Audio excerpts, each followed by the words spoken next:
Jesus sê vir hulle, voorwaar, ek sê vir julle, voordat Abraham was, is ek.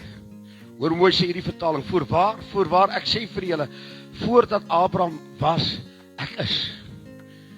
Toe Abraham so staan, toe kom hy na hom toe aangeloop, weet julle dat Abraham het vir hom kos gemaak, Ja. en hulle het saam geëet, gaan kyk in die woord van God, weet julle dit het gebeur, hoor mooi, voor Abraham, net na Abraham, toe's daar Jakob, oh halleluja, en terwyl Jakob by die Jabok staan, en hy dink sy broer gaan hom doodmaak, dis verby met hom, dis klaar met hom, wie verskyn aan Jakob? Halleluja. Malak, Yahweh. Wie is Malak, Yahweh? Dis die engel van God. Amen. Dis Jesus Christus. En hy gaan in 'n geveg en in 'n worstelstryd met Malak, Yahweh. En hy sien dat hy hom gaan wen. Ek glo nie hy sal hom wen nie, maar hy gryp hom en hy sê, dis die een wêreld wat jy nie los nie. Yes. Jy aanbid niks anders behalwe hierdie een nie. Hy sê, ek gaan jou nie los voordat jy my geseën het nie. Amen. Wow, verstaan nie wat ek Yes. sê?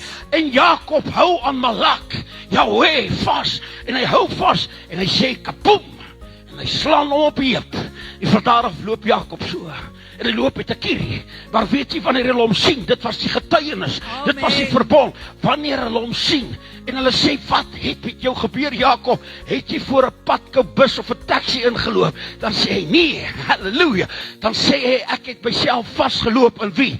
In Malak, Yahweh, die Halleluja. engel van God, dis Jesus Christus, Amen. dan loop hy eers krippel, want die heerlikheid en die salwing van God is oor hom, sy krag Amen. is oor hom, want hy was nie Yes. geslaan, of getref deur 'n vloek nie, hy het hom vastgeloop, en ek is, wat ek is,